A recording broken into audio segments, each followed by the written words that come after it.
broadcasting from the Unshackled studios in Melbourne. This is WilmsFront, brought to you by the Unshackled.net. Now here's Tim Wilms.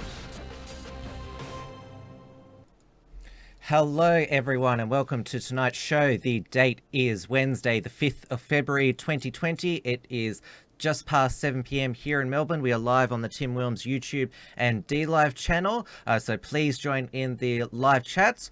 You can support WilmsFront on DLive by sending through lemons, the cryptocurrency of the platform.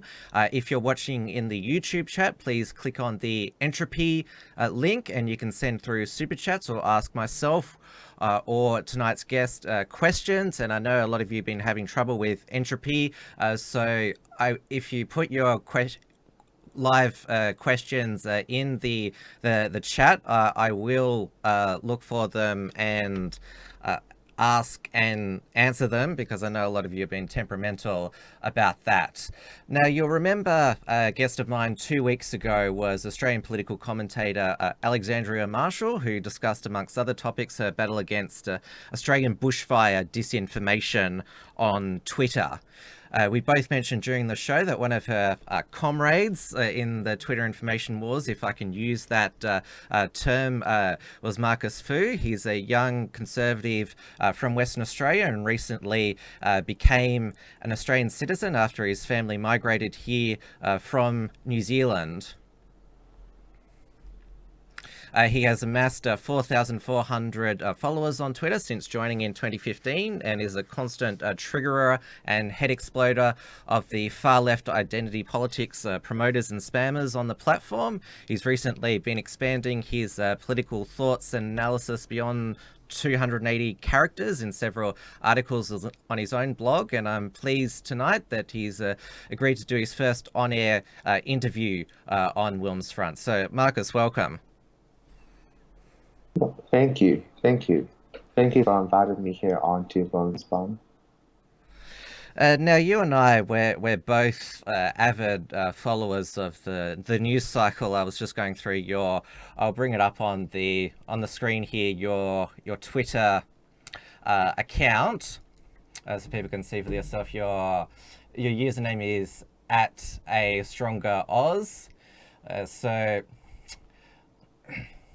there's some of your recent tweets, and I noticed that you were tweeting about if I go down here, you've got a lot of tweets. But yes, you were tweeting about the U.S. State of the Union address by President Donald Trump, he's on quite a high at the moment. He's just about to be acquitted by the Senate in his impeachment trial, and he won the Republican Iowa caucus by about 97%, while the Democrats still don't have a result. Yeah. Oh yeah, I remember waking up and turning on my Twitter like I do every morning, and then it was just this constant stream of that the Democrats have failed to announce who's going to be the winner. That it was this complete breakdown. I mean, I thought it was hilarious that they had a tweet up, the Democrat. They had a tweet up that said that we've been preparing for 3 years for the Iowa caucus. It's like this important aspect of the presidential election, and then it turns out that they completely blew it up. So yeah, it was this app that they were using to tally the caucus votes, which is, I'll get into this more in another show, but it was developed by a app company called Shadow Inc., which is linked to Hillary Clinton's campaign staff and also linked to Mayor Pete Buttigieg's election staff. And of course, he was college mates with Mark Zuckerberg. And so that's certainly sent Twitter into a bit of diving into his history. I saw trending this morning, Mayor Cheat. I actually went a bit further, and I went to some of the Bernie Stan accounts, and they're calling him a rat. an unadulterated rat. And I did see that Pete is a cheat that hashtag, but yeah, it's incredible because he's acted like he's won the Iowa caucus, like he's getting ready for the convention in New Hampshire, where I haven't seen any other candidates act like they won it, and they still haven't announced who's won the Iowa caucus. And so I was seeing on Twitter, people were saying how Stacey Abrams had won the Iowa caucus. Stacey Abrams. The audience just saw and heard you cough then, and so they've asked, do you have the coronavirus? But that's racially profiling you. No, no, no, no. When I was in Malaysia, I ate way too many durian. And durian's a heaty food. And because I just can't find durian, and I got proud of myself that I could eat durian. I ate too much. Um, and I developed film and sore throat, and I've had cough ever since. But I wasn't supposed to eat spicy food, and I did. So yeah, I've had this cough for a while. I'll blame it on the durians. Durian. No bat eating or other weird animals. No, I wasn't allowed to take chicken for quite some time, so no. Now, going back to Trump's State of the Union, and well, his speech was pretty, I would say, tremendous. It's basically just talking about well, he didn't say it explicitly, but how the United States, America, is great again, and talked about unemployment, the economy, bringing manufacturing jobs back, and there's always during the State of the Union special mentions of citizens. There was a astronaut and war veteran who was turning 100. He was there with his great grandson who wants to be in the Space Force that Trump's just announced. And you said to me before that you haven't watched the whole thing. I listened to it on the way into the studio, and the first half was talking about all the achievements there.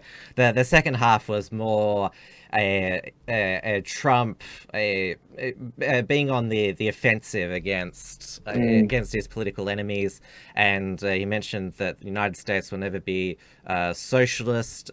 We express our solidarity with the Venezuelans. And some of the Democrats, such as AOC, didn't show up, but the Democrat women again wore white, which they did last year, and everyone commented that the US Democrats, they're back to their traditional white robes. I've always thought that was so hilarious that I don't think any of them realize the perception that they're giving to other people by dressing white. But I want to make a special mention of Christine Cinema. She didn't wear white, but she sat next to Kamala Harris, and I think it was during the tax cut. She wasn't meant to stand up and applaud, but she did it anyway. And I thought that was very good of Kristen Cinema because she's a Democrat. She campaigned as a far left Democrat, but since entering the Congress, she's been like this sensible Democrat. But I thought one of the best moments was when Melania gave Rush Limbaugh the Presidential Medal of Freedom because he has advanced lung cancer. And I thought that was very good. But I haven't watched the whole State of the Union speech. I'm actually not the type to sit down and watch long things. I will admit I have watched Hillary's Benghazi hearing, 11 hours, and I regretted that. So, yeah.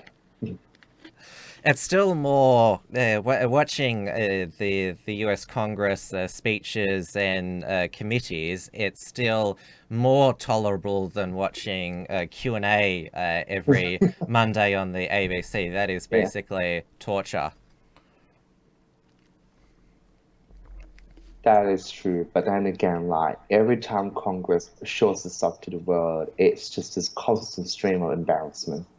It's just they just show that they just are so unable to work as proper politicians. It's hilarious. But um, I I'm not sure. I'm not sure if Trump's trial will be live. I'm not sure, but I'll be watching. I'll be trying my best to see what I can see about tomorrow's impeachment because I do believe he will be acquitted. And yeah. Now, Trump's State of the Union, it wasn't. It's people are talking about not what he said, but what happened behind him after the speech. Because in the US State of the Union, Trump's giving his speech, and behind him is the Vice President Mike Pence and the Speaker of the House, Nancy Pelosi. So let's have a look at her at the conclusion of the speech. She's dressed in white as well.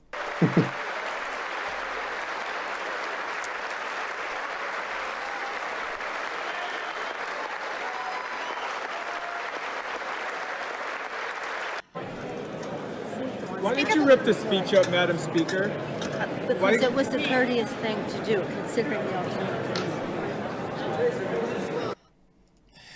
So you could definitely call her Negative Nancy the salty speaker because, well, she's nearly 80. She's been in politics for 40 plus years. She should, even though she's now the speaker in the Trump derangement syndrome era, she should know to have decorum, and to do that is just really childish for a woman of her age and experience.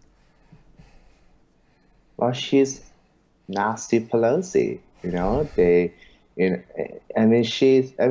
She's been consumed by jealousy, hatred, and envy. She can't stand that Trump is successful. She can't stand the fact that the impeachment process has been botched. Her Iowa minions completely screwed up the caucus, and that everything is crashing for the Democrat. And I believe she was planning for that. I think she thought through that the whole speech. How am I going to stand out and rip that paper off? But I can't imagine any Australian politician, even the Greens Party, I can't imagine any of them taking the Governor General's Queen's speech and tearing up behind them. I mean, I can't imagine that happening. But in America, Nancy, that was truly something to watch. But it really showed how bitter, how hateful, vindictive, and nasty Pelosi is, and she probably swung heck load of votes to Trump's way. As Trump himself would say, what a nasty woman. Oh yeah, she's definitely up there with Hillary Clinton. I mean, she's very, very nasty. She's had a few meltdowns of late when she was questioned about why by a journalist why they were impeaching Trump. She got her finger out and was like, "Don't mess with me." And then there was that famous photo of when Trump was meeting with the House leadership, and she got up and wagged her finger as well.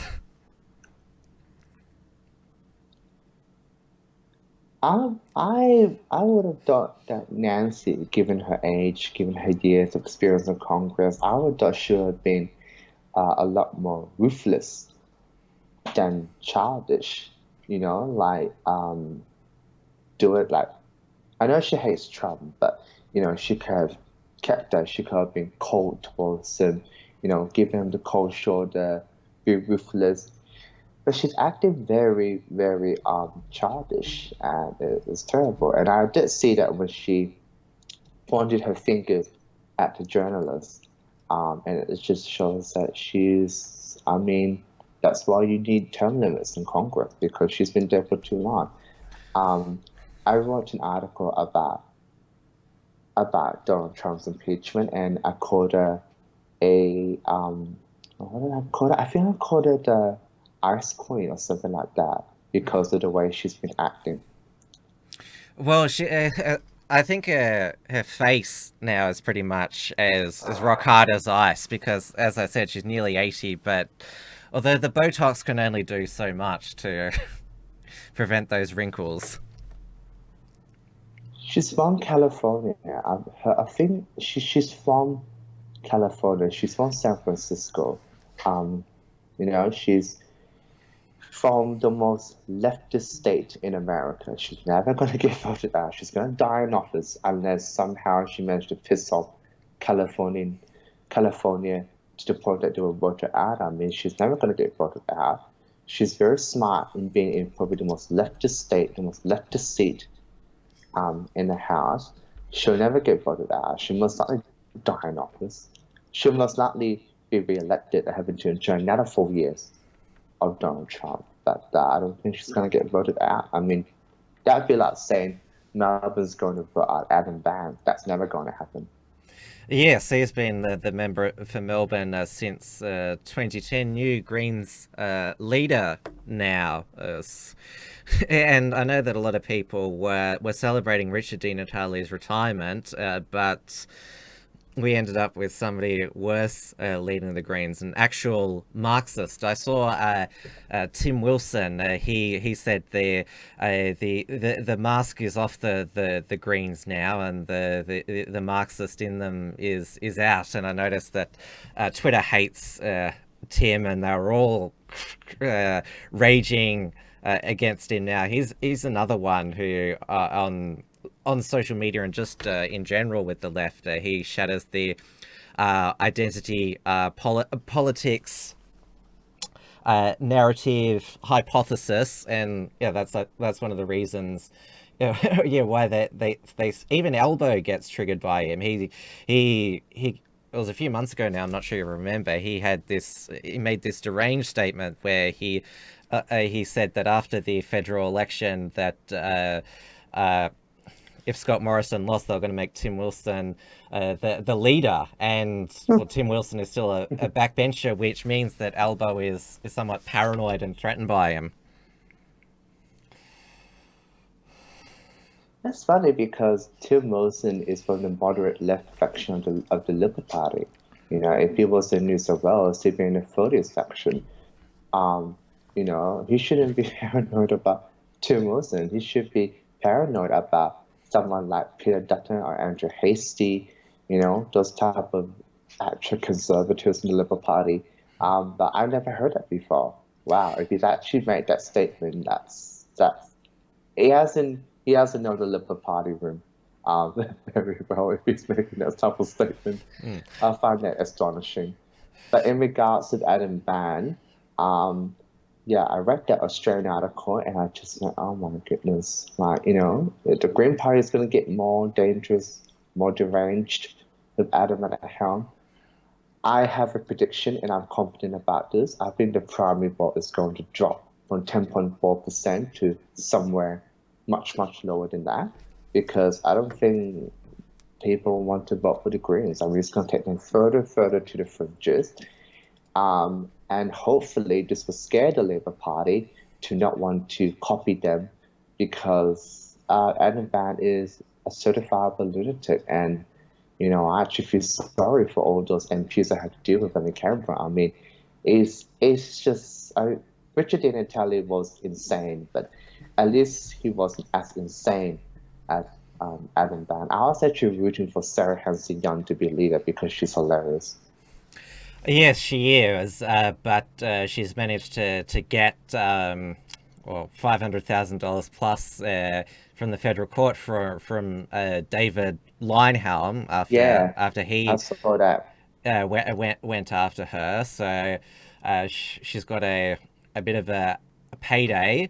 But yeah, Adam Bant is in Melbourne. He supports and speaks at many of the far left socialist, Marxist, anarchist protests that we have in Melbourne, including you would have said the IMARC conference, that mining conference it was. I saw that. Their attempted blockade, and they screamed about the police not letting them obstruct a venue, and I saw that. That was wild. That was incredible. And yeah, they said that the police or the they're thugs and they're also racist as well, because there was one police officer who did the OK sign. Oh, that was insane. That was insane. I actually wrote an article about that, and I think I was in Australia, but I remember seeing that, and I thought that was an insane protest. Yeah. Will you do the OK sign on the show? There you go. Yeah, I think you've endeared yourself to the audience now. It'd be hilarious if you call me racist if you don't realize that I'm Asian. Well, you tend to get called a race traitor on Twitter, which, well, that's a racist statement in itself, because why... A race traitor, and a gay traitor. Two of them. I've actually got DM'd by a progressive because I liked a Twitter post which was of a sexy picture of Henry Cavill as The Witcher, as Geralt of Rivia, and he was like, "How could a gay conservative by same-sex marriage?" And I was like, "Okay, I'll go into a debate with you." And yeah, he just kind of acted like as if he's never seen one before. He's never seen one before. Yeah, it's incredible. It's incredible. I never thought this kind of people exist. You know, I've been attacked by a public servant who went to my Instagram, stole a picture, uploaded onto Twitter, because somehow it's a crime to back the Liberal Party because I did campaign for them last May. But it's just incredible. All the attacks from the left, and I have been attacked even by Jane Carroll. Yes, apart from just being on Twitter and Q&A on radio, has she done much else? I mean, she got a Order of Australia award, even though she... For exceptional services for self-promotion, that's what she got it for.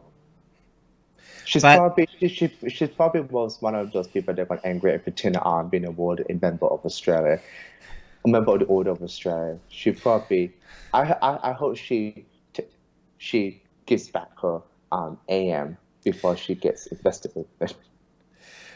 She threatened to move to New Zealand after the federal election, but of course when they all threatened, these leftists, whether it be to move away from, well, before it was ScoMo's Australia, it was Abbott's Australia. They were all going to leave if Tony Abbott got elected, and then of course all the celebrities. They should have moved to Manus in Nauru. They'll never move to. Was it all the Hollywood celebrities said they were going to move to Canada if Trump won, but Why? They said because Canada is so woke. Trudeau, you know, he's so woke. Why can't he move to Canada? He looks more and more like, if you've seen Trudeau lately with his beard, looks more and more like his father now. If you get the reference. I do. Minority government has hit him hard. I truly pity him. I mean, I seen him before, with his beard, and surely that's really something. I mean, minority government has hit him hard. Yeah. Going back to, I was mentioning Tim Wilson before. You said you can't understand why the left are so enraged by him, but before he entered the federal parliament as the member for Goldstein, he was the director of the environmental unit at the Institute of Public Affairs, which you're a proud member of in your Twitter description. And the left, they blame the IPA for bringing down Julia Gillard, I should say, her government and the carbon tax. And after Tony Abbott was elected Prime Minister, he was appointed a Australian Human Rights Commissioner, dubbed the Freedom Commissioner, and the left organised on Facebook a hating Tim Wilson day. So they have a long memory, and so do I. So yes, He was the golden boy of the IPA for a number of years. So yes, that they've hated him ever Oh, since. oh, no wonder. So just being associated with the IPAD, they hate him despite the fact that he comes from a moderate faction of the Liberal Party. That's funny. Yeah, but And then again, also he did commission this inquiry into Labour's retiree tax, which pretty oh much yeah, destroyed their they hate him because of that pretty as much well. destroyed this careful narrative Labour had of the retiree tax, and that kind of blew Bill Shorten's campaign apart. So yeah, even though he comes from the moderate faction of the Liberal Party, it's like every step of the way he's just been destroying them. Yeah. Well, he went over mid last year, I think for just a day, to protest with the residents of Hong Kong to protect their democracy, and I saw that. they claimed that he was a hypocrite for taking part in the protest because they keep bringing up this old tweet that he made in 2011 about Occupy Melbourne, where he said, "I just walked past them. People who believe that freedom of speech equals freedom to be heard. Time wasters, send in the water cannons." And that was just when Rebellion Week was starting, when they're all supergluing themselves to the road, and the left was saying, "Oh, this is what Tim Wilson said 8 years ago." And yeah, I'm sure that promoting that tweet of Tim Wilson when another leftist group is trying to shut down the city, I'm sure that's really going to damage him politically. I actually don't remember if there was any outrage about him going to Hong Kong. Well, they claimed that he was not defending free speech to glue yourselves to roads back in Australia, and they were the media had just launched their Right to Know campaign because of the raids of the national security leaks. Oh, okay, right, yeah, I got it. Right. So they really do hate him. That's funny. Yes. So I find that very funny. So I know that well, you seem to consider yourself on the conservative side of the Liberal Party, but yes, even though Tim Wilson is more associated with the moderates, the left hate him just as much as somebody like Peter Dutton or Craig Kelly. Yeah, that's true. But then again, like, despite the fact that he comes from a moderate left of the Liberal Party, I think it's just his IPA association that will be enough for the left hates him. I mean, anyway, the left hates anyone in the Liberal Party. Doesn't matter if they come from the centre right, the right wing, or the moderate section of the Liberal Party. They hate everybody there. Yeah, I mean, it's funny when they talk about how the Liberal Party is for, like, these rich corporates, these greedy bankers, the top end of town, and they try to paint this image the Liberal Party is all of these rich, straight, white, greedy, top end of town people like Andrew Foles, Gina Reinhardt. I wonder if they ever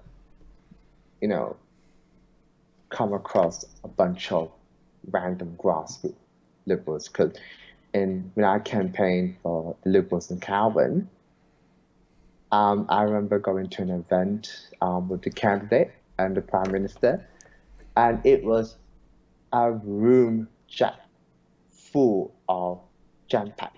of these Vietnamese, these different Asian ethnic minority groups. I swear, the only group of people that were probably more English and Aussie than them were the media. I mean, it was just a room full of these different Asian ethnic minority people who were pro-Liberal Party. So I wonder if they will ever try to look at what the Liberal Party is like. But yeah, the left has a very narrow view on the Liberal Party. What is that? the one of the Q&A guests from last year, Mona Ethaway, who she proposed on our national broadcast, basically a final solution to the patriarchy question, suggesting that 1 million men needed to be killed to liberate women. And she claimed that Scott Morrison is a white supremacist. And I saw that on Australia Day she accused, because she was at the women's march where she put up her fingers and said, "Fuck white supremacy, fuck the patriarchy." She said that Rita Panahi, who's the one of the Outsiders co-hosts and News Corp columnists, her family escaped the oppressive Iranian revolution. Mona accused her of selling out to white supremacy, and also Raheem Kassam, who's the British editor of Breitbart London. So I guess that you've sold out to white supremacy as well. What does that actually mean? Like, you're actually a slave or something? Bootlicker. The term she used was bootlicker. Bootlicker. I was in Malaysia when I saw those tweets, and I wanted to gag, but at the same time, I wanted to gab, but I felt so sick of reading this tweet. I actually didn't watch her video. She did outside the White House because I already knew what she was going to say. But her appearance on Q&A actually drove me to write an article to call for ABC to just be privatized as some random person and just get it off our TV. But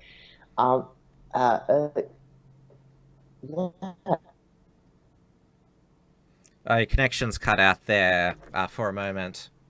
You're back now. Yeah, she's just really disgusting. I can't stand her, which is why when you said her name, I was like, ugh, because I can't stand her. Not even a bone in my body can stand her.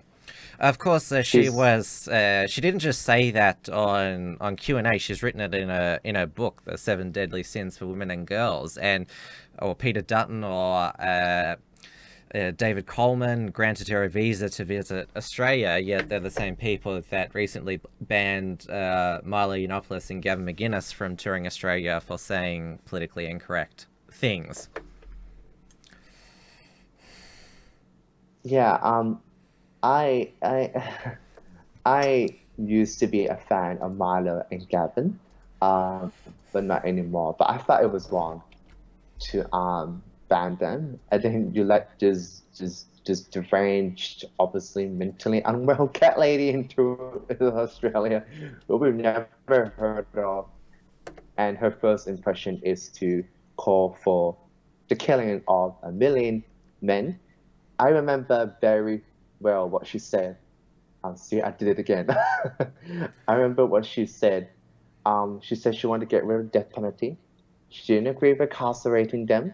She wanted to abolish the police, and she just wanted to kill them. It's just, she reminds me of this drama I'm currently watching. It's called Story of Yangtze Palace. No, even better, she reminds me of another drama called Wu Yu's Royal Love in the Palace.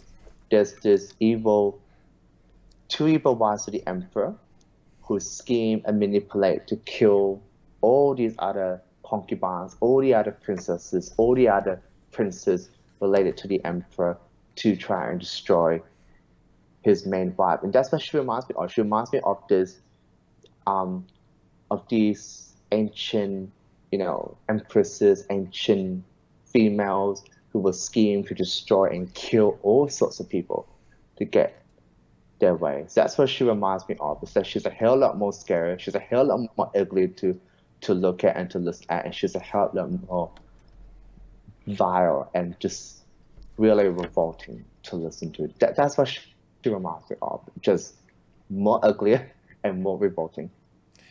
Now, I think I should let our audience know how you and I met on Twitter. I'm actually not a big Twitter user myself. I more just read Twitter. I don't really tweet myself. I do my tweets on my Twitter account of Unshackled content that's done by an auto poster, so that's mainly what my Twitter feed is. But it was when Professor Marsha Langton teaches Indigenous studies at the University of Melbourne, had one of their many Twitter meltdowns where she couldn't she couldn't process that there was a gay young conservative who was defending Israel Folau's freedom of speech, and asking Magda Szubanski to basically stop harassing and bullying him. And Marsha Langton replied, suggesting that he thought he was gay because he masturbated too much. Now, let's just unpack everything that's wrong with that statement. I mean, well, she's a professor and she's putting that as, it's a public statement. It's on a public platform. Like, we could all read that. And she's basically passed judgment and disparaged a man's sexuality and politics based on a political disagreement. And then later in the night, because this was on a Saturday night, most of us sort of, because I noticed that late at night she send out a whole bunch of sort of tweets on various things she's outraged about. She dug up a unfair dismissal case that this user, Tyson James is his Twitter name, was involved in with his mother and stepfather, which is sort of, were you really sort of that triggered that you went and basically dug up whatever sort of public documents there were on him? I was quite amazed by that. I'm blocked by Professor Marcia Langton, and I'm glad she has blocked me. But I think she deleted that tweet and she locked her account and she began blocking people. She had a wild meltdown. I remember that. It was hilarious. It was funny to watch her have this absolute crazy meltdown. I was a big Folau supporter, not what he said, but because I thought how he was treated was terrible. I don't remember a very specific moment where I was attacked for defending Folau, but I've had many leftist drifts who were very who saw me defending Folau as a gay conservative, and then they acted like they've never seen this type of species before. So they were like, they were just looking at it, the tweet, going, huh? That's possible? They can be a gay conservative? It's like this whole species that they've never seen, they've never been introduced to, and they acted with outrage that, I could be against same-sex marriage. I was against the same-sex marriage postal. Obviously I was against what he said, but they were very angry. At the same time, they treated it as if people like me have never existed. We are just completely new species.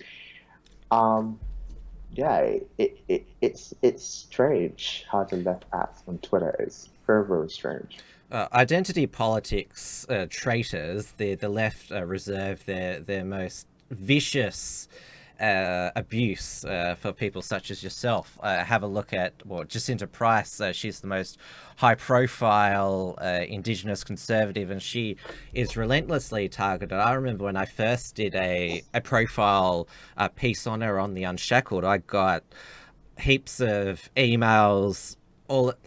You knew that they were just stuff that people have made up about her. I won't repeat it because none of it none of it was true, but they felt the need to email me to say Jacinta Price has done all this bad stuff in her life, you shouldn't promote her. And of course, there's been all those crass memes about her, of her hanging around Ku Klux Klanmen's, also calling her the N-word, and also photoshops of her drinking out of a coconut, which is a racist slur.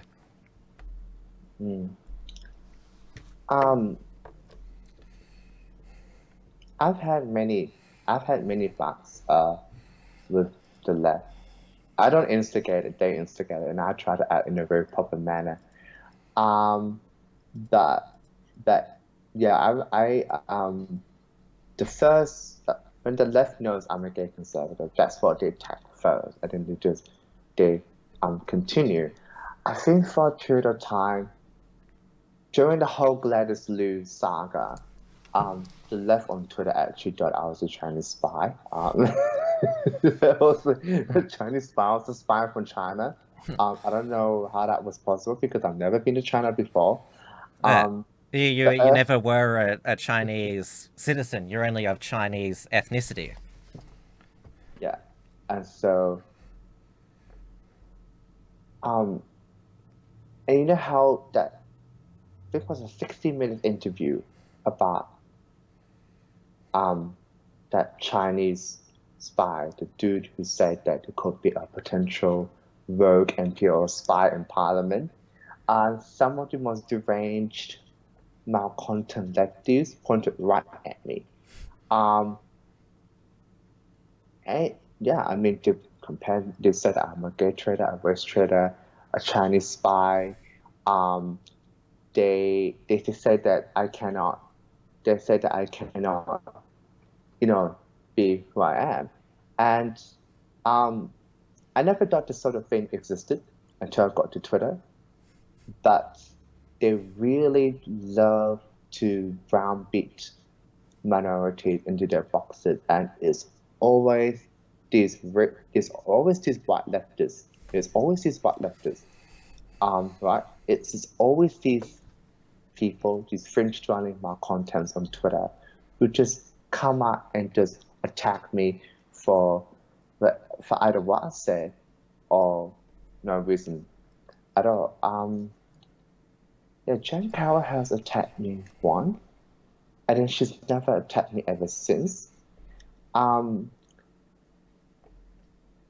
remember I got into an argument with Simon Holmes at court, who's one of the most prominent climate change renewable zealot. I called him a zealot. He accused me of defamation. I called him a zealot because he is a zealot, and he accused me of defamation. And I had to stop because I was worried that he was going to drag my ass to court. I called him a zealot. He accused me of defamation. I'm trying to remember others, but I got attacked by public servant. Because Twitter, I would say, is way more left-wing than Facebook. I'm primarily a Facebook user. That's how when we started the Unshackled, that's how we primarily grew. Facebook has taken its revenge on me and disabled my account, but I'm at the stage where I don't care because I'm not dependent on Facebook. I don't use Facebook anymore. I've deleted it from my phone. I'm on Twitter. Facebook is so boring. I don't use Facebook anymore. I only use Twitter and Instagram. But I don't use Instagram for political purposes. That's important. I never use it for political purposes. But I'm on. Yeah, but it's a very left-dominated Twitter. But it's very hard to be a conservative, especially if you're a young conservative. I don't see a lot of young conservatives on Twitter. I don't see young liberals on Twitter, and I can understand why. Why would you want to be on such a gross platform where you could be attacked, defamed, renamed, dragged through mud, and lies and rumors and all that? It's a terrible place. It's a terrible place. Why do you do it then? And this is the same question that I asked Alexandria, given that, and this is the left has been very good at, even though it's an echo chamber for them, basically selling it to the mainstream media, then sell it to the politicians that it's representative of wider Australia, with all of those hashtags. Not my prime minister. Is that Morrison fires, ScoMo resign? What is his new nickname now? Smoko, and they call him the crime minister. Scotty from marketing. That's where that nickname. They're trying to get Lib Spill trending again, and of course there's journalists like Samantha Maiden and Peter Van Onselen. They're the most prominent, I would say, ScoMo critics. Just take that Twitter rage and say, yep, this is what the public are thinking. That's the thing, because whatever they say, the left holds them up on a pedestal, and they churn it through the newsroom. And given that 99.99% of mainstream media is left wing anyway, that's gonna get passed into the green rooms. Of course, it's a ping pong between Twitter, the journalists, the media. I don't even turn on the TV to watch 9 News, 7 News, 10 News. I don't even turn on the TV. I use YouTube. I'm on YouTube predominantly. I don't make any videos because I suck at making videos, but I mainly am on Twitter and YouTube. I've completely ignored mainstream media. So the only way I ever get things from the mainstream media here in Australia is through the clips on Twitter, and I that's how I mean I do it. I mean, you know, they were saying that the bushfires are caused by climate change, ABC, all that. They're going to repeat it. So it's a ping pong between the echo chambers. And that's how they weren't able to see he was going to win on May 18th, because everybody was saying on Twitter he was going to lose. And because he defeated all of them, now they're trying to get his revenge. Peter Van Onselen is the worst. He's blocked me on Twitter for no apparent reason, but his vindictive revenge against the Prime Minister. You know why? Because the Prime Minister dared to quote him at the Midwinter Ball last year, where he said, oh no, ScoMo's not going to win, and if he does win, you can repeat this shameful quote to me to the end of time. So ScoMo picked it up, read it at Midwinter Ball, and now Peter Van Onsen's gone on this brazen, vindictive retribution. Professor Peter Van Onselen, we should say. He's political also, science PhD. Teaches to the next generation of political hacks at University of Western Australia. Yeah, he is. I actually considered doing political science once, but I'm glad I didn't pick it up, because I think if he saw me in his classroom, I would be kicked out of his classroom in an instant. He'd be like, I remember you from Twitter. Get the hell out of my classroom. I probably, if there are pro-ScoMo students in his class, I think they'll be very quiet, because God knows what he would do to embarrass them. But Samantha Maiden is really bad because she's unprofessional, she's snarky, and she's she's very bitchy. That she followed me when I argued with her over the abortion bill of New South Wales that I was against, that she was pro. She followed me in the middle of an argument. I don't really like her. Well, she was the inspiration for that leftist corporate boycott account, Mad Fucking Witches, because it was Peter Dutton who accidentally sent to her, instead of his colleague Jamie Briggs, that Samantha Maiden was a mad fucking witch. Accidentally sent it to her. And obviously Samantha Maiden is going to report that, and being the sort of, as you said, sort of snarky, bitchy person that she is, she said, oh, where is it a badge of pride that Peter Dutton called me this? But yes, Mad Fucking Witches, the Twitter account, they joined Sleeping Giants Oz in trying to get all the woke corporations threatened to withdraw their ads from Alan Jones's radio show because, yes, I was warned about Mad Effing Witches by Alexandra, and I have blocked them on Twitter. She warned me she showed me Mad Effing Witches. But speaking about sleeping giants, every time a company or corporate removes the ads, removes the ads from Sky News, and then you see just how small the cohorts are, the protests.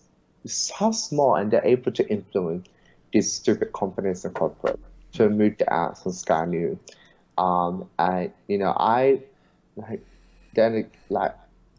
I've never seen this happen before. I've never seen it happen ever in my life. So it came as a surprise to me. But when you realize how small they really are, and why is it that these protesters, why are they always white? There's always a lack of diversity. In these leftist protests, they're always white. The speakers are always white, always organized for white people. Is it that they had just too much time on their hands and they just want to vote to signal? I mean, I've seen more diversity in a Liberal Party event than a sleeping giant protest. It's always the white leftists. I love it. They're like, you can't be an Asian gay conservative at the same time look at us sleeping giant. We're a bunch of white leftists. It drives me mad because of the hypocrisy. It really does. It's always the white leftists, always. Oh, I often joke that Antifa is one of the whitest organizations because if you just look at whether it be in Australia or over in Portland, it's like the black KKK. It's like the black KKK. That's what it is. But yeah. Oh, Antifa, the terrible people. We should. The Morrison government needs to register them as a terrorist group. That's what they need to do. They are terrible people, yeah. Well, that's something that he should do, but I think sadly he's still too politically cowardly to do that. Now, you mentioned that you campaigned against same-sex marriage. There was also another gay conservative. No. I didn't campaign. Oh, well, you advocated. I was against it on social media, but at that time I had work experience, so of course I didn't have time to campaign against it. But I was against it on social media. I'm going to segue into it because there was another young gay conservative who advocated and he campaigned against the postal vote, Wilson Gavin. I remember him at the time. He appeared on Dave Pello's channel. He said, "I've never really faced discrimination at my school or with family and friends. It's only the left who've gone after me over this." And at the time he was 19, as you say, young political whippersnapper, and so he was obviously very keen to take a principled stand back then, and but though, as we saw, he emerged again this year protesting the drag story time operated at the City of Brisbane Library, which is controlled by the council is controlled by the LNP, has an LNP Lord Mayor, and of course he was eviscerated on social media that evening.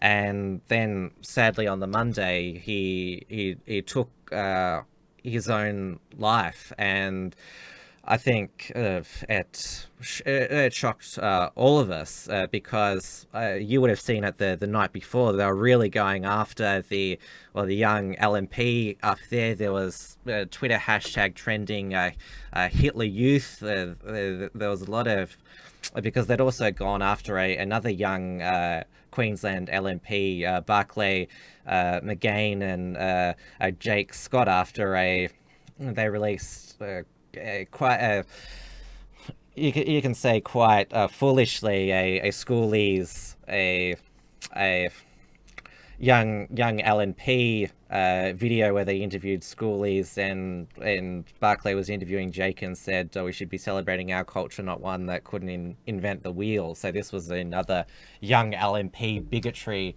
scandal. But as we saw in Twitter's efforts to basically smear the young LNP as these far right fascists, it ended up having a tragic consequence. I didn't respond to the video. I was in Malaysia, I was on Twitter. I didn't expect him to commit suicide. When he did, I actually felt guilty that I didn't defend him. I didn't know him, but when the news came he committed suicide, my heart sunk. And I think it showed that what Twitter did was to push him to suicide. And I thought in that moment I actually thought, something has to be done to prevent this. I don't want government stepping in and trying to regulate all this and all that. Twitter itself has to do something because obviously they pushed him to suicide.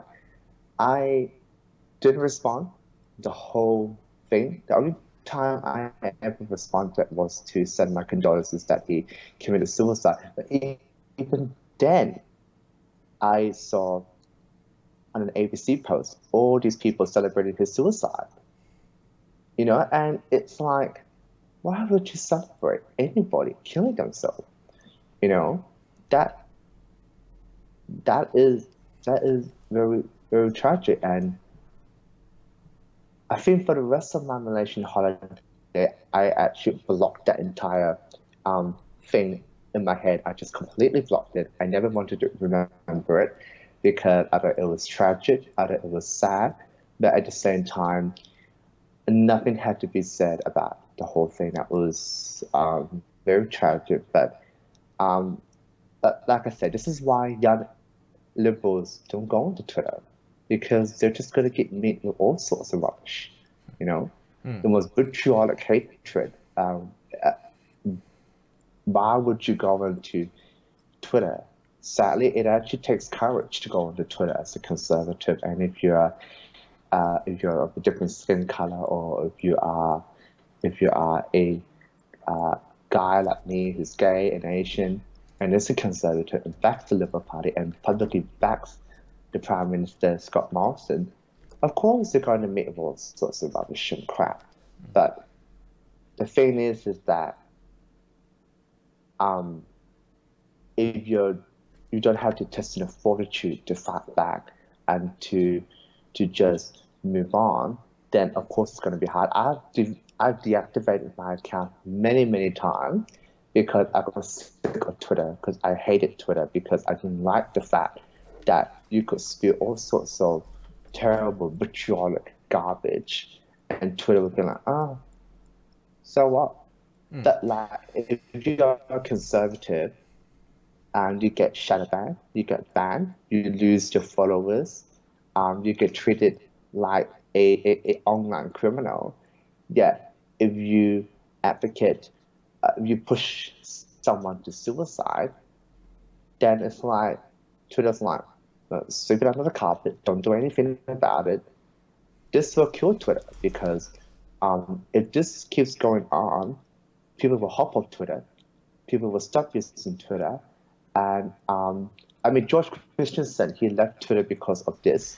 Yeah, and I believe that he had met Wilson himself, and so I think it also deeply affected George as well, because he's a politician, and all the politicians have official verified Twitter accounts to basically promote their constituency work and policy. So for him to basically say, "Nah, that's it for me, I'm out," that's a pretty big deal. And the thing about it is that if conservative MPs don't utilize Twitter successfully, they're going to leave that vacuum to the left. Like the left-wing politicians, they know how to manipulate, they know how to capitalize on Twitter. I think conservative, especially the Liberal National Party of Australia, they're really bad at using Twitter. They're not that ruthless on Twitter, and you do have to be ruthless on Twitter. If you're a wick or a flower, then you're not going to succeed on Twitter. You do have to be ruthless because that's the only way to survive on Twitter. And so, yeah, it was a big deal that he left Twitter, but what we need to do is to look at Twitter and go, are you going to seriously allow these people to push him to suicide? And the thing that really sickened me was how the people who discredited him the next day after he committed suicide, they're like, oh, I'm so sorry he died. Oh yeah, and they're trying to, make up for the fact that they pushed him to death. And I didn't want to tweet because I was scared that I was going to lose my shit on Twitter. So I just went nah, because I can be prone to anger. Yeah. So I didn't want to lose my crap on Twitter, but I saw that and I was just so disgusted by the chutzpah of these people.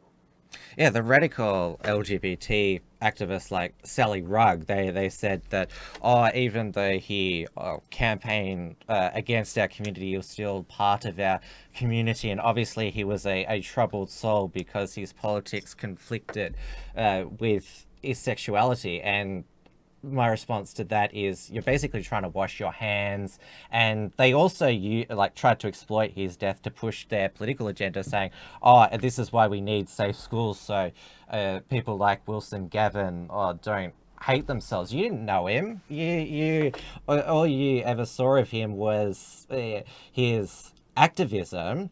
And if you talk to the people who knew Wilson, he certainly wasn't a tortured soul. He certainly was he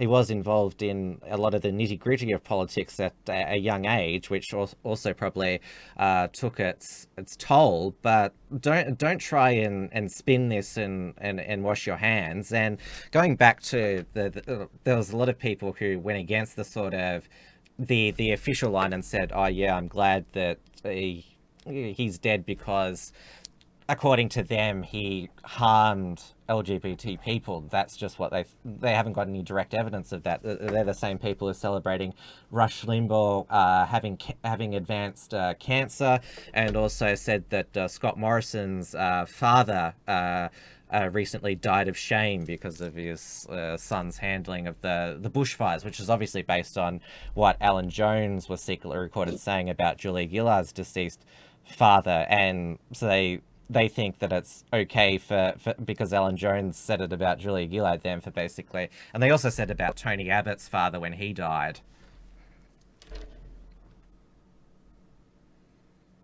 It is one thing I discovered about the left in my time on Twitter is the absolute disgusting level of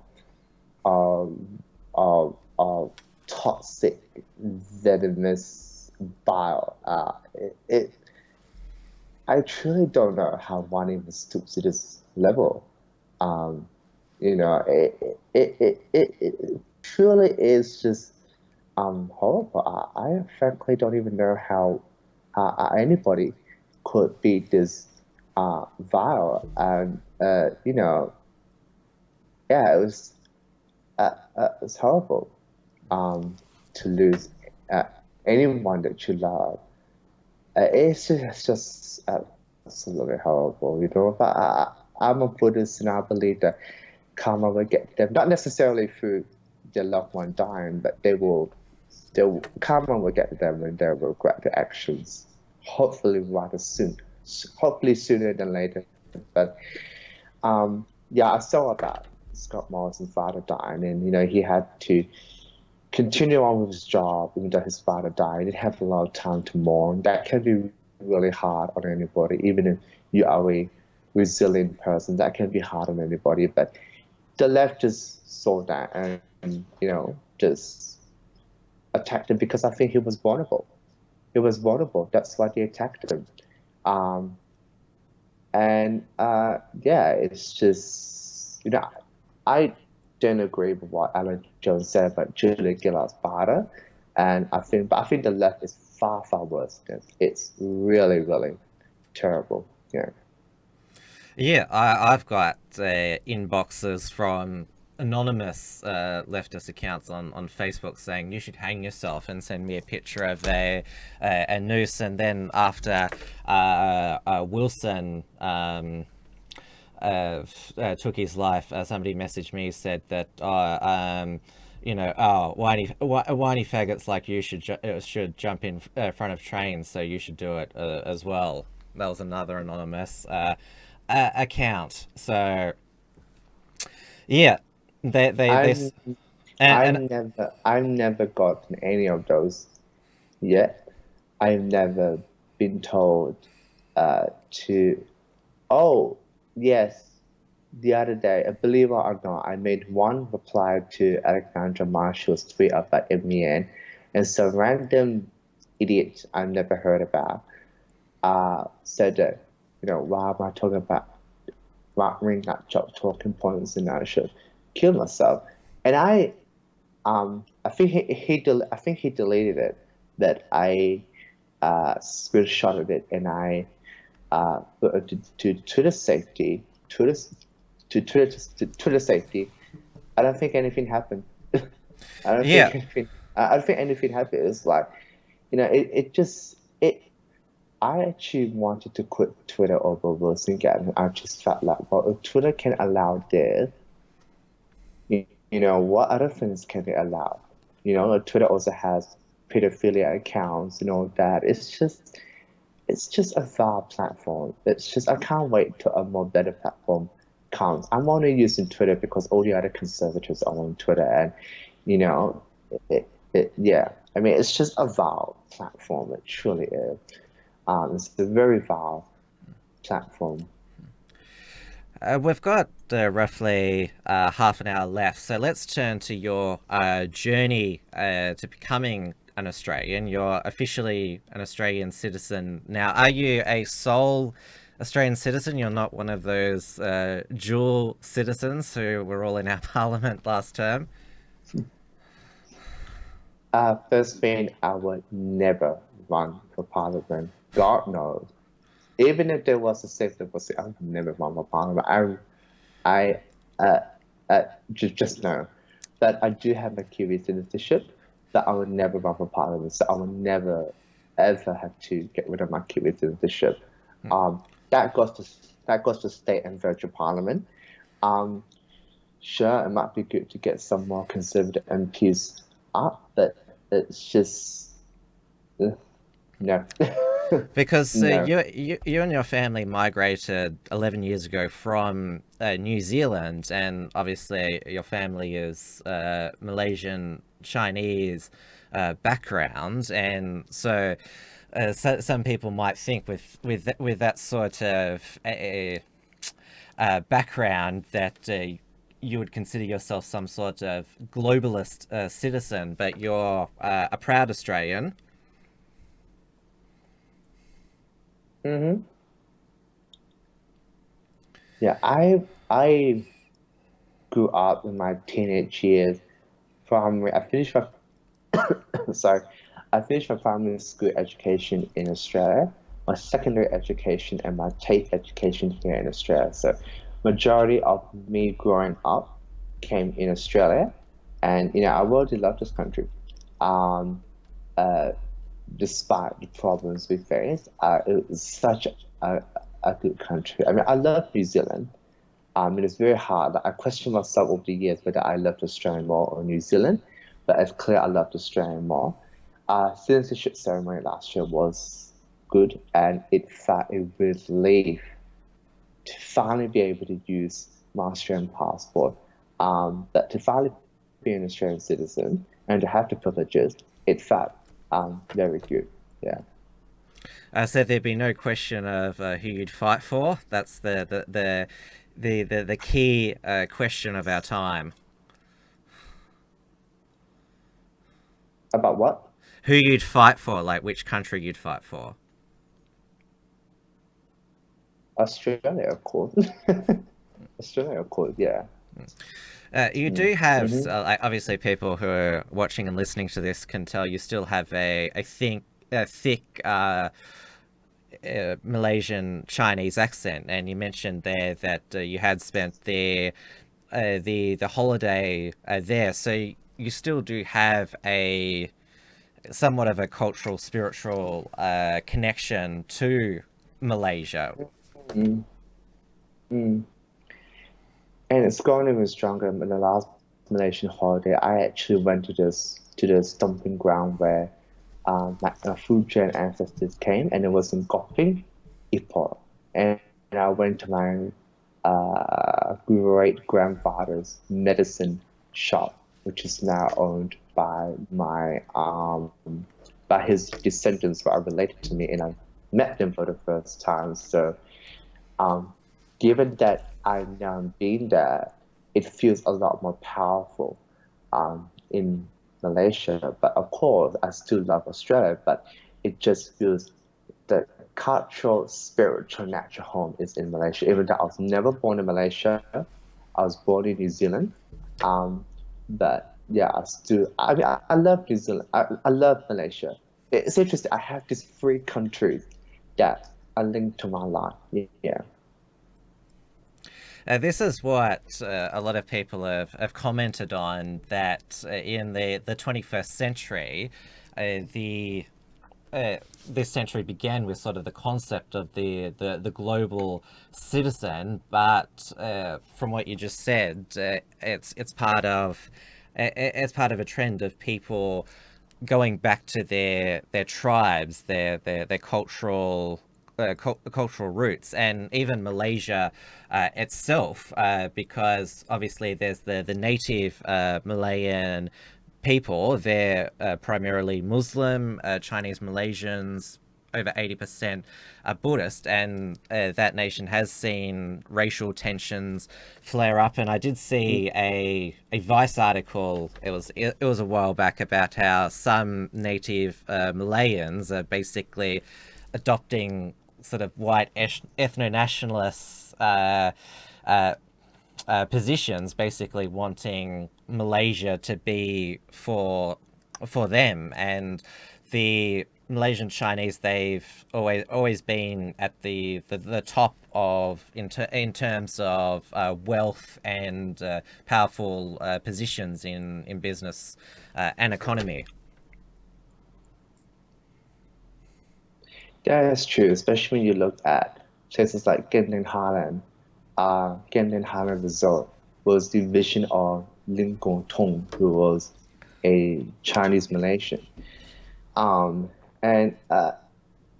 Chinese Malaysians' influence in Malaysia is very powerful, it's very strong, but there has been very strong racial tension, and I don't tend to discuss that. I don't tend to talk about it.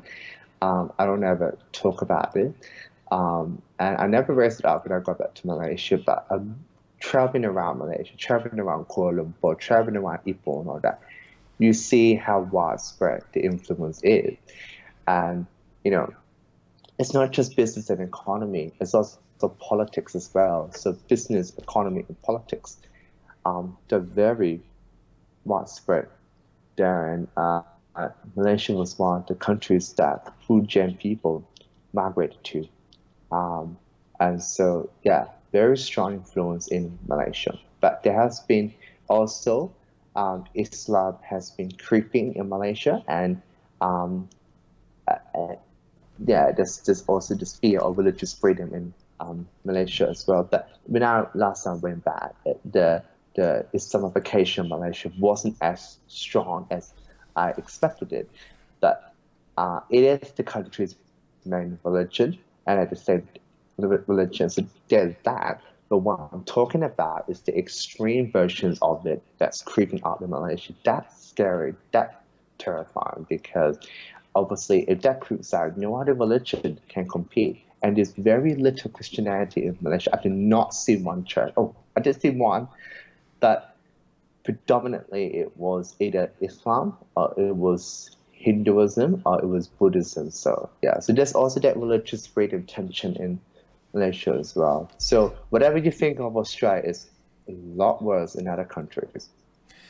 Yeah, Malaysia, Indonesia, the Philippines, and in southern Thailand, that's where radical Islam and Islamism and the push for Sharia law amongst the Muslim minorities and majority, when we're talking about Indonesia and Malaysia, is growing stronger. And we've seen in Aceh province the public canings, and should ask you that obviously you still do have an affection for Malaysia, though you can't be your true self over there because Malaysia still does have sodomy law. Not even my family knows it. Not even my immediate family knows it. It's a secret nobody knows. Only a few people know. But if I review it in Malaysia, oh God, I'm going to cause a hell lot of headaches for most governments. So I don't review it. I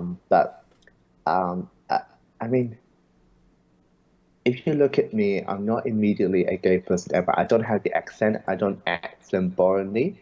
So obviously, luckily, I don't have that. But yeah, homosexuality is treated as a sin over there, and that scares me. Obviously, there's like dozens of other countries that do the same. And whenever I see the LGBT community and activists would get together and push for all sorts of ridiculous social engineering leftist crap, they never talk about homosexuality being treated as a sin in countries like Qatar, Dubai, and Malaysia, Indonesia, all those. Even Singapore is harsh. Yeah, it's illegal there as well. Singapore, Singapore is like this modern progressive nation. Even in Singapore, they never talk about it. And it's disappointing. It's like, okay, what's the point of LGBT activism? They're going to talk about that.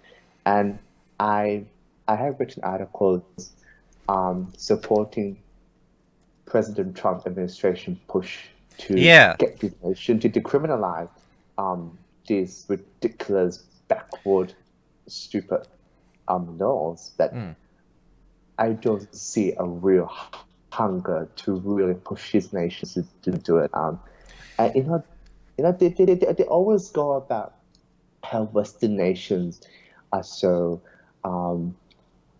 not very how do you say it? It's like they're always going about these Western nations that are very pro LGBT. They always talk about how not inclusive of gays and transgenders. That if you go over to Pakistan and Iran and Singapore, Malaysia, and Indonesia, you will not just be going to jail; you will be hanged publicly, and it feels like a very lonely fight. But obviously, nobody in my family knows. They all are expecting me to get a girlfriend, and whenever they do, I just go like, nah, that's not going to happen. Just say, as Emma Watson coined the term, you're self-partnered. Just tell them that. Of what? Emma Watson, remember Hermione? She said, "Oh, I'm not single, I'm self-partnered."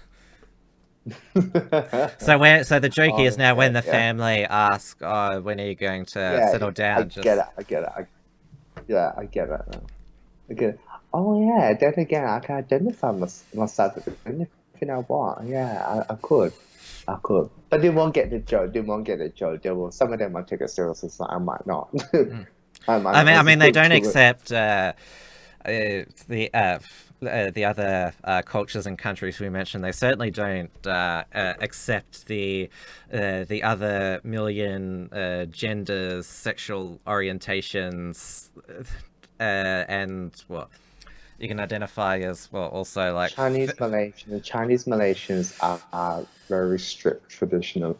Well, not strict, but they are very heavy on traditions and rituals and what our ancestors did and all that. So if some crazy deranged white leftist comes up to them and go, "Did you know that there's about 100 other gen- genders and the all sort of this social engineering crap, they will be railroaded out of town because they don't buy into that crap. No, they don't.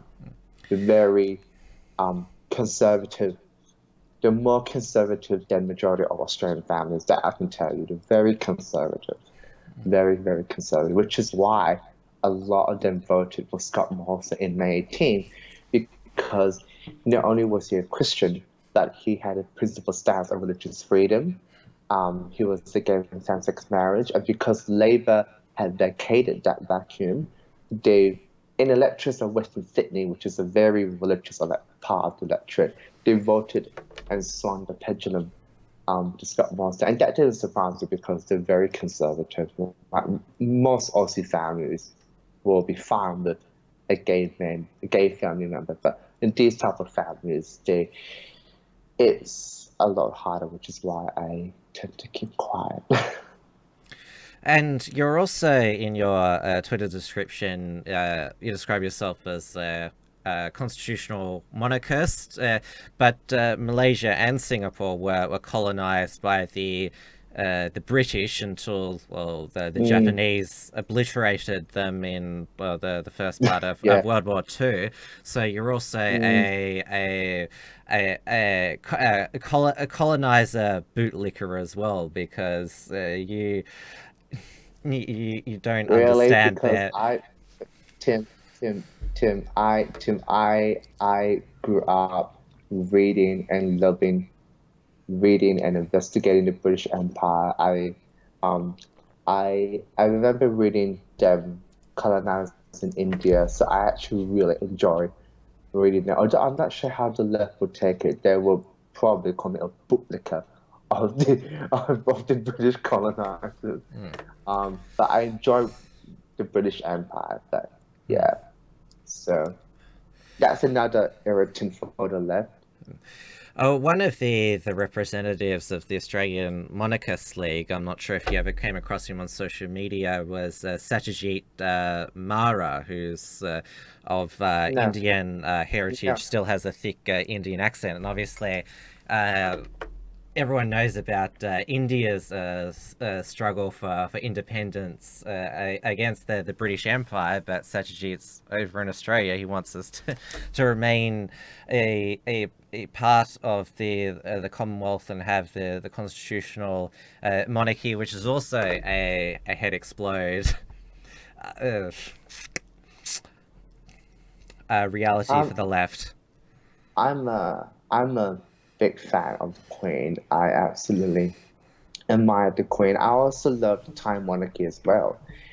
I love the Queen, and I love the fact that she's been reigning since she was 25. She's never given up the throne. And I just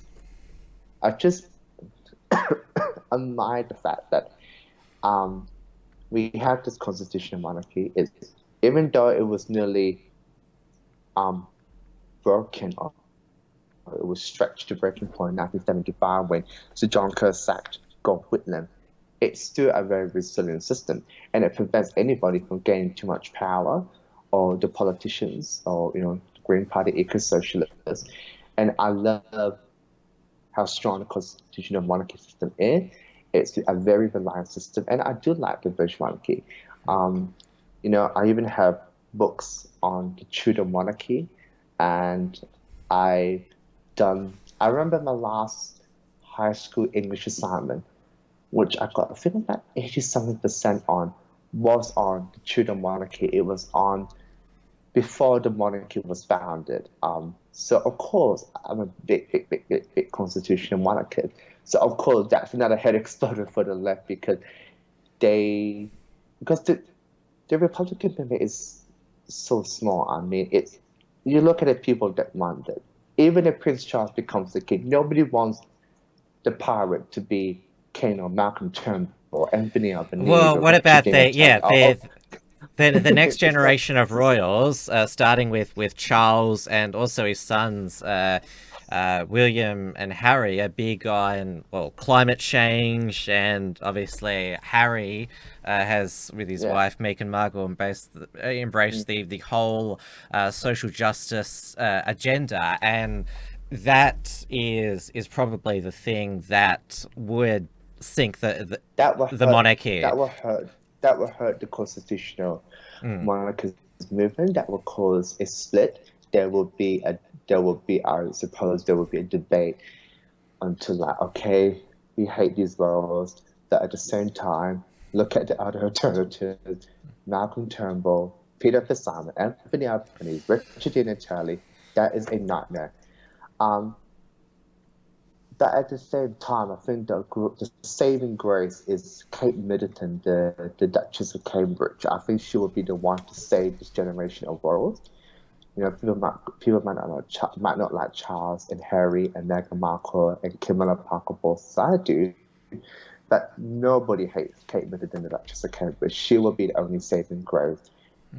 And that new generation of royals. But I don't believe the Queen will die. I think she will get to 100 something and then she will drop dead as monarch. And by then, Charles will be too old. Nobody will want him, right? And I think hopefully the throne will be shifted to William. That's if he hasn't been poisoned by his brother Harry. Because keep Harry away from William. That's the thing. Keep him away from William. Yeah. Don't give Meghan Markle ideas. I actually loved that wedding. Oh, Sure, she was ugly, but I liked that wedding. I only watched it because I like royal wedding, but I couldn't stand her. you know, well, you mentioned him just before. The biggest asset the Australians for Constitutional Monarchy lobby is Peter Fitzsimons. As long as he's the head of the Australian Republican movement, the Australia's constitutional arrangement is safe, given that he always gets everything wrong. Peter Fitzsimons, Bandana Man, of course, as we call him.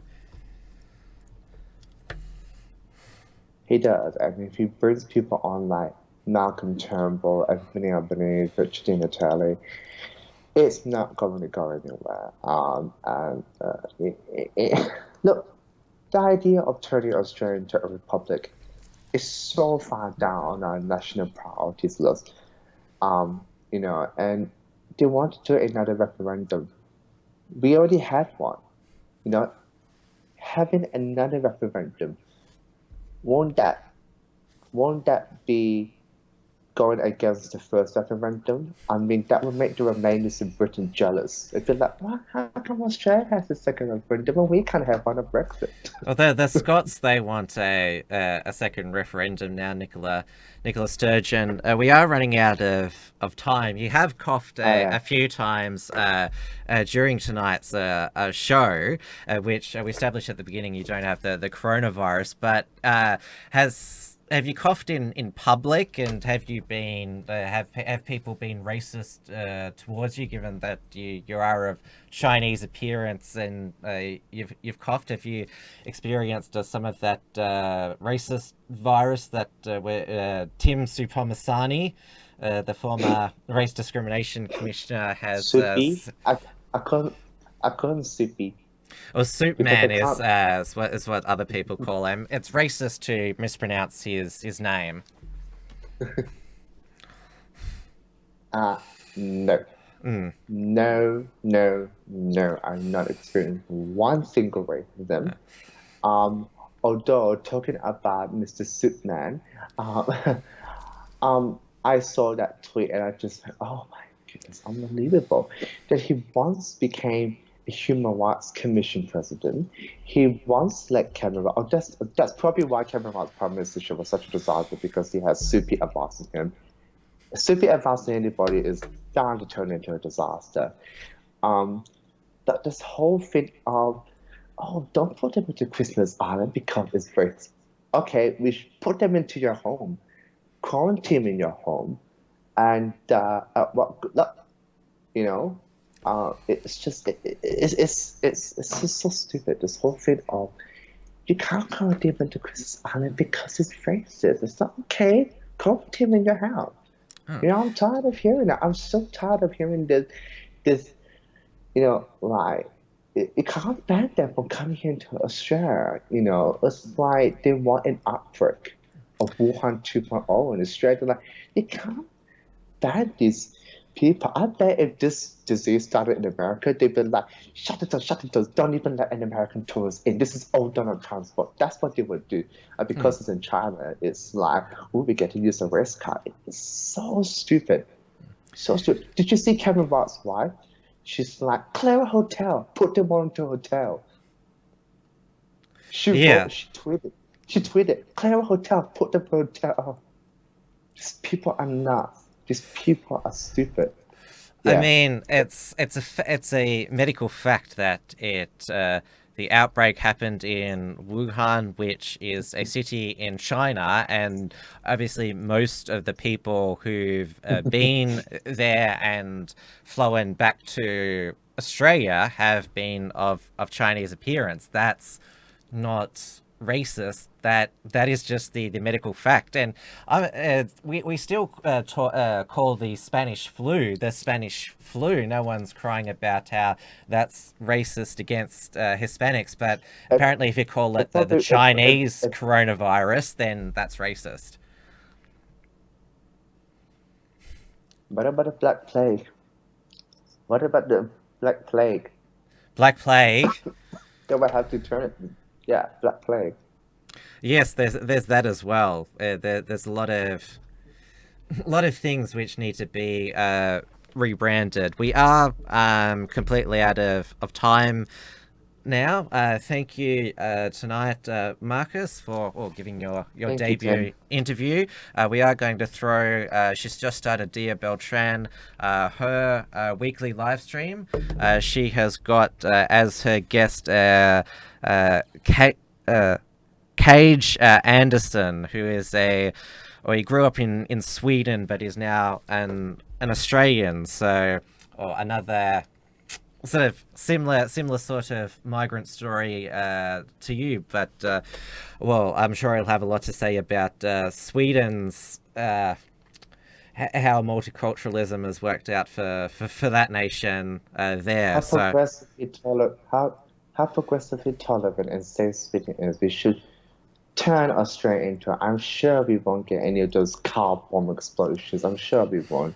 I'm sure it will be safe. We'll probably have the UN to congratulate us. So, and probably they'll stop working on us for having lack of action on climate change. I'm sure that's the solution to it.